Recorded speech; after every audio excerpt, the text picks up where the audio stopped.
নমস্কার বন্ধুরা, সবাইকে স্বাগত আমার নতুন একটি ভিডিওতে। আমি তোমাদের ক্লাস 12 এর জিওগ্রাফি পরীক্ষায়, তোমরা জানো কালকেই তোমাদের জিওগ্রাফি পরীক্ষা, তোমাদের একদিনও গ্যাপ নেই। তোমরা সেই গ্যাপের মধ্যে কম সময়ের মধ্যে তোমরা কি কি পড়বে তোমাদের আমি এখানে তোমাদের দেবো। তোমরা অবশ্যই ভিডিওটা খুব ভালোভাবে দেখবে। তোমরা ভিডিওটা পুরোটা ভিডিও দেখবে। তোমরা 10 থেকে 20 মিনিট সময় লাগতে পারে তোমাদের, এটা কি তোমরা রাখবে এই 10 থেকে 20 মিনিট তোমাদের খুব ভালো একটা নাম্বার এনে দেবে। ঠিক আছে, অনেকে আছে কি স্কিপ করে করে চলে যায়, কিন্তু তোমরা মেন জিনিসগুলি বা আমার কথাগুলি যেগুলি আমি বলছি এগুলি তোমরা মিস করে যাও। ঠিক আছে, তো তোমরা যদি পুরোটা দেখো তাহলে তোমাদের অবশ্যই কোনো না কোনো দিকে লাভ হতে চলেছে। ঠিক আছে, তো চলো আমরা দেরি না করে শুরু করি। দেখো, তোমাদের একের মানগুলি অনেকগুলি পড়তে হবে। মানব ভূগোলের সংজ্ঞা দাও, নবনিয়ন্ত্রণবাদ কি, ঠিক আছে, পরিবেশগত নিয়ন্ত্রণবাদ কি, তারপর দেখো পরিবেশগত নিয়ন্ত্রণবাদ ও সম্ভাবনাবাদের মধ্যবর্তী পন্থা কোনটি, তারপর দেখো ভূগোল বলতে কি বোঝো, ভূগোলের দ্বৈতবাদ বলতে কি, তারপর টন্ডহাইম শহরের শীতের অর্থ কি। মনে রাখবে তোমরা, আমি যে দেখাচ্ছি এটা তোমরা অবশ্যই স্ক্রিনশট দিয়ে রেখে দাও, তোমাদের খুব লাভ হতে চলছে। ঠিক আছে, তারপর দেখো পরিব্রাজন কি, অভিবাসী কাকে বলে, সিডিআর বা স্থূল মৃত্যু হার বলতে কি বুঝো। তারপর দেখো তোমাদের থাকছে জনসংখ্যা বন্টন বলতে কি বুঝো, এইচআইভি এর পুরো নাম কি, জনসংখ্যা ঘনত্ব পরিমাপ করার নিয়মটি কি। তারপর দেখো তোমার থাকছে কিরূপ জলবায়ু সম্পন্ন অঞ্চলে জনগণতা সবচেয়ে বেশি হয়, জনসংখ্যা পরিবর্তনের উপাদানগুলি কি কি, বা বর্তমানে বিশ্বের জনসংখ্যা বৃদ্ধির হার কত। ঠিক আছে, তারপর বিশ্বের কোন মহাদেশের জনগণতা সবচেয়ে সর্বনিম্ন, এইচআইভি বা এইচ কোন কোন দেশগুলিতে মারাত্মকভাবে মৃত্যুর হার বাড়িয়ে তুলেছে, বিশ্বের জনসংখ্যা অসম বন্টনের দুটি অর্থনৈতিক কারণ আলোচনা করো, বিকর্ষণ কাকে বলে, আকর্ষণ কাকে বলে। ঠিক আছে, তারপর দেখো এইডসের পুরো নাম কি, দুটি মহামারীর নাম লিখো। তারপর দেখো কোন দেশের পিরামিডের আকৃতি ত্রিভুজের আকারের হয়। ঠিক আছে, তারপর দেখো কোন দেশের জন্ম ও মৃত্যু হার সমান হয়, লিঙ্গ অনুপাত কাকে বলে, খুবই ইম্পর্টেন্ট কোয়েশ্চেন। বয়স লিঙ্গ পিরামিড বলতে কি বুঝো, এশিয়ার লিঙ্গ অনুপাত কি। ঠিক আছে, তারপর দেখো থাকছে ভারতে গম কোন অঞ্চলে পাওয়া যায়, আগুন কোন কৃষির অবিচ্ছেদ্য অঙ্গ। তারপর দেখো থাকছে তোমাদের আলাস্কার মানুষদের কি বলে, বিশ্বের কোন অঞ্চলে অধিক পরিমাণে বলগা হরিণের পালন হয়। তারপর দেখা থাকছে ভারতের প্রাচীনতম খাল কোনটি, আর্থিক ক্রিয়াকলাপ কি, আর্থিক ক্রিয়াকলাপের বিভাগগুলি কি। তোমরা সবগুলি কোশ্চেন আমি ডিসকাস করছি না, তোমরা অবশ্যই স্ক্রিনশট দিয়ে রাখবে। ঠিক আছে, ট্র্যাক কৃষি কাকে বলে। ঠিক আছে, তারপর দেখা থাকছে তোমাদের ভারতের কোন অঞ্চলে সিলিকন ভ্যালি, কোন শহরকে সিলিকন ভ্যালি বলা হয়। তারপর থাকছে একটি রাসায়নিক শিল্পের নাম লিখো। ঠিক আছে, পিটসবার্গ অঞ্চল মার্কিন যুক্তরাষ্ট্রের কোন অঞ্চল মরিচা পাত্র নামে পরিচিত। ঠিক আছে, তারপর দেখো তো স্টোকস্ট্যাক শিল্প কাকে বলে, টেকনোপলিস কি। ঠিক আছে, তারপর দেখো থাকছে কেপিওর পুরো নাম বলো। তারপর থাকছে আরো দেখো তো পর্যটন কাকে বলে, তৃতীয় ক্ষেত্রে ক্রিয়াকলাপের নাম লিখো। ঠিক আছে, তারপর থাকছে বিনিময় প্রথা বিলুপ্ত হওয়ার কারণ কি। যারা যারা পিডিএফ নিয়েছিলে বা যারা সাজেশন কিনে নিয়েছিলে তোমাদের জানো, তোমরা অবশ্যই ক্লিয়ার করে নিয়েছো, তোমাদের কোনো অসুবিধা হবে না। তোমরা এটা খুব ভালোভাবে পড়ে নিও, তোমাদের এখান থেকে খুব কোশ্চেন আসতে চলেছে। আর যারা যারা নেওনি তারা অবশ্যই এখন আর একদিনের জন্য নিতে তো তোমরা পারবে না, কারণ শেষ করতে পারবে না। অ্যানুয়ালের আগে অবশ্যই নিয়ে নেবে, যাতে তোমাদের লাভ হতে পারে। মনে রাখবে গাফিলতি করবে না, কারণ এটা তোমাদের লাস্ট পরীক্ষা। বাণিজ্যের দুটি স্তরের নাম লিখো। তারপর থাকছে তোমাদের ভারতের কোন রাজ্যে জনসংখ্যা বৃদ্ধির হার সর্বাধিক, বাণিজ্যের কয়টি স্তর রয়েছে। ঠিক আছে, তারপর দেখো শারীরবৃত্তীয় ঘনত্ব কিভাবে পরিমাপ করা হয়, এনওয়াইপি এর পুরো নাম কি, কোন বয়সীমাকে যুব বলা হয়। তারপর থাকছে বিশ্বের সর্বাধিক জনবহুল রাষ্ট্র কোনটি, এটা মনে রাখবে বর্তমানে ভারত। ঠিক আছে, তারপর দেখো থাকছে তোমাদের পরিব্রাজনের দ্বিতীয় ধারাটি কি।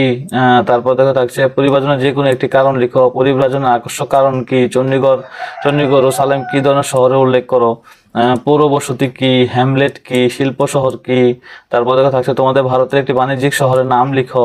ঠিক আছে, তারপর থাকছে তোমাদের মেগা সিটি কাকে বলে, মহানগর কাকে বলে, মহাবসতি কাকে বলে, প্রশাসনিক শহর কাকে বলে, স্মার্ট সিটি মিশনের উদ্দেশ্য কি, বাণিজ্যিক শহরের উদাহরণ কি, পরিবহন শহর বলতে কি বুঝো। তারপর থাকছে তোমাদের সবুজ বিপ্লবের নেতিবাচক প্রভাব, সবুজ বিপ্লবের জনক কে। ঠিক আছে, তারপর দেখো তোমাদের থাকছে আর দেখো পশ্চিমবঙ্গে ধান চাষের ধরন কোনটি। ঠিক আছে, তারপর থাকছে তোমাদের আর্দ্র কৃষি কাকে বলে, একটি রবি শস্যের নাম লিখো, একটি খারিফ শস্যের নাম লিখো, আর অনেক কিছু রয়েছে। ভূপৃষ্ঠ জলের উৎস কি, কয়টি। ঠিক আছে, তারপর থাকছে তোমাদের কোন নদী অববাহিকায় ভৌমজল সবচেয়ে বেশি বেশি ব্যবহৃত হয়। তারপর থাকছে গেইলের পুরো নাম কি, তারপর থাকছে জিএসআই এর পুরো নাম কি, ওএনজিসি এর পুরো নাম কি। তারপর থাকছে তোমাদের এইচসিএল এর পুরো নাম কি। তারপর থাকছে তোমাদের উপদ্বীপে ভারতে কোন কোন শিলা পাওয়া যায়। ঠিক আছে, ভারতের বৃহত্তম কয়লা ক্ষেত্রটি কোনটি, ভারতের কয়লার গুরুত্বপূর্ণ ক্ষেত্র কোনটি। তারপর থাকছে তোমাদের লৌহবর্গীয় খনিজ কাকে বলে, লৌহবর্গীয় খনিজ কাকে বলে, অধাতব খনিজ কি, খনিজ সম্পদ কি। সবই ইম্পর্টেন্ট কোশ্চেন এগুলি। SAIL এর পুরো নাম কি, ভারতের দীর্ঘতম পাইপলাইন কোনটি, কোন সড়কটি গ্র্যান্ড ট্যাঙ্ক রোড নামে পরিচিত, ঠিক আছে। তারপর দেখো তোমাদের থাকছে স্থল পরিবহন বলতে কি বুঝো।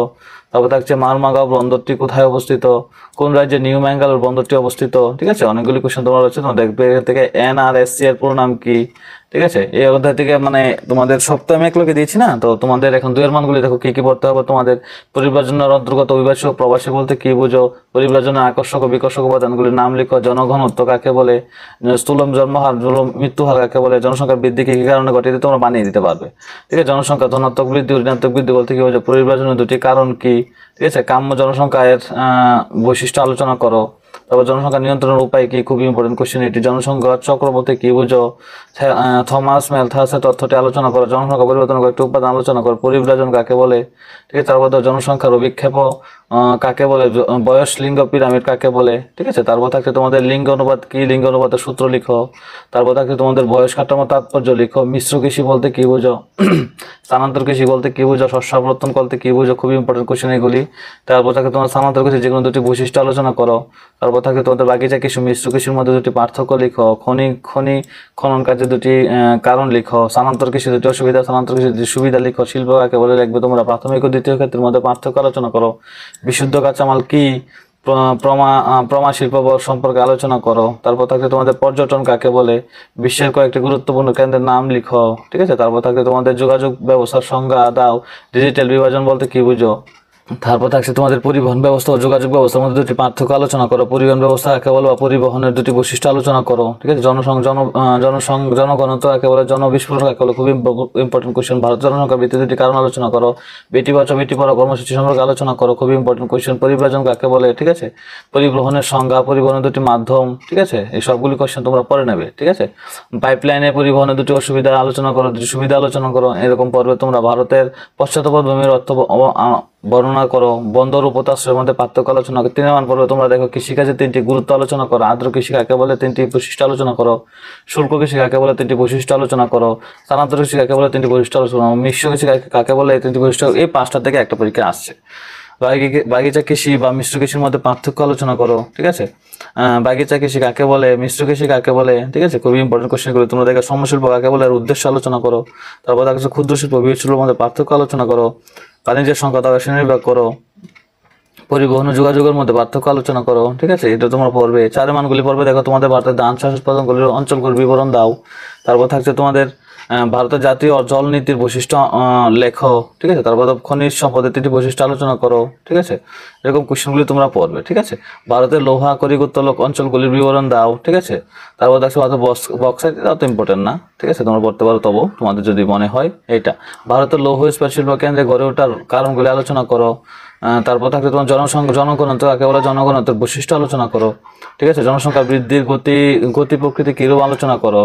তারপর দেখো জনসংখ্যা ঘনত্ব মানুষ অনুপাতের মধ্যে মানুষ জমি অনুপাতের মধ্যে পার্থক্য আলোচনা করো, খুবই ইম্পর্টেন্ট কোশ্চেন। মানুষ জমি অনুপাত কাকে বলে, বৈশিষ্ট্য আলোচনা করো। ভারতের জাতীয় সড়কগুলির গুরুত্ব আলোচনা করো। তারপর দেখো থাকছে তোমাদের আন্তর্জাতিক বাণিজ্যের বৈশিষ্ট্য আলোচনা করো। তারপর থাকছে তোমার যাযাবর পশুপালন ও বাণিজ্যিক পশুপালনের মধ্যে পার্থক্য আলোচনা করো। মিশ্র কৃষির বৈশিষ্ট্য আলোচনা করো, কাকে বলে দিয়ে দেবে, ঠিক আছে। তারপর দেখো তোমাদের থাকছে শিল্প গড়ে ওঠার প্রাকৃতিক অর্থনৈতিক কারণ আলোচনা করো, ঠিক আছে। সবগুলি থাকছে, তোমরা অবশ্যই এখান থেকে দেখে নেবে। তারপর থাকছে তোমাদের জনসংখ্যা বিবর্তন তত্ত্বটির চিত্র সহ আলোচনা করো। তোমাদের মনে হয় এবার আপিল পরীক্ষায় এসেছে এটা, ঠিক আছে। তোমরা অবশ্যই দেখে নেবে, ঠিক সরি তোমাদের মান্থলি পরীক্ষায় আমাদের দেখে এখানে দিয়েছিল, ঠিক আছে। মান্থলি পরীক্ষায় দিয়েছিল। তারপর দেখো জনসংখ্যা বলতে কি বোঝো, ভারতের জনসংখ্যা বৃদ্ধির ফলে উদ্ভূত সমস্যাগুলি আলোচনা করো, খুবই ইম্পর্টেন্ট কোশ্চেন এগুলি, ঠিক আছে। আর এক্সট্রাগুলি অনেকগুলি রয়েছে, এগুলি তোমাদের আমি পরে দিয়ে দিব, মানে তোমাদের আপিলের জন্য দরকার পড়বে না, মানে এগুলি হচ্ছে এক্সট্রা, এটা এনরোলের সময় দরকার পড়বে। তো এই ভিডিওটা এতটুকু পর্যন্তই। যারা যারা নতুন রয়েছে তারা অবশ্যই চ্যানেলটাকে সাবস্ক্রাইব করে দিও, আর বন্ধু বান্ধবের সাথে অবশ্যই চ্যানেলটাকে শেয়ার করে দিও।